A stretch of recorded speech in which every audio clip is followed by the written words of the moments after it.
Qış İdman Növləri Federasiyasının dəstəyi və Şahdağ Turizm Mərkəzinin təşkilatçılığı ilə uşaqlar arasında həvəskar xizək yarışı üzrə Heydər Əliyev kuboku keçirildi. Artıq 4-cü dəfə təşkil olunan turnirin ilk günündə əvvəlcədən qeydiyyatdan keçən 6-8, 9-12 və 13-17 yaş kateqoriyaları üzrə 80-ə yaxın gənc xizəkçi gigant slalom növündə mübarizə apardı. Yarışlar yüksək idman mübarizəsi və maraqlı anlarla yadda qaldı. Nəticələrə əsasən 6-8 yaş kateqoriyasında qızlar arasında birinci yerə Nurlana Abdulova, oğlanlar arasında isə Muron Anatşov layiq görüldü. 9-12 yaş kateqoriyasında qızlar arasında Zarina Vəliyeva birinci, Amina Əhmədova ikinci, Aylin Həsənzadə isə üçüncü yeri tutdu. Oğlanların yarışında Meyti Aktari qalib oldu. Nadir Alışov ikinci, Səid Nazurov üçüncü yerə sahib çıxdı.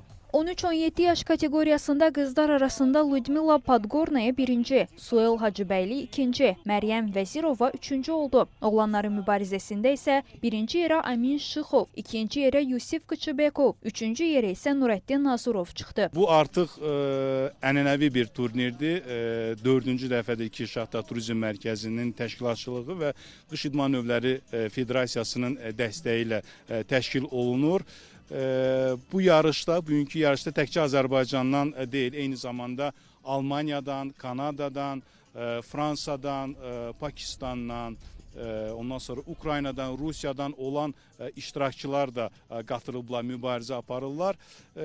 Bu turnirin keçirilməsinin əsas məqsədi qış idman növlərinin belə deyək, xüsusi marağında olan xizək yarışına xizək yarışının təşviqini artırmaqdır. Yarışın sonunda qaliblər medal, kubok və müxtəlif hədiyyələrlə təltif olundular. Turnirin keçirilməsində əsas məqsəd ölkədə xizək idman növünün təbliği. Uşaqlar arasında bu idman növünə marağın artırılması, eyni zamanda Şahdağ Turizm Mərkəzinin beynəlxalq yarışların təşkili sayəsində təcrübəsinin genişləndirilməsidir. Qeyd edək ki, turnirin növbəti günündə böyüklər arasında mübarizə reallaşacaq.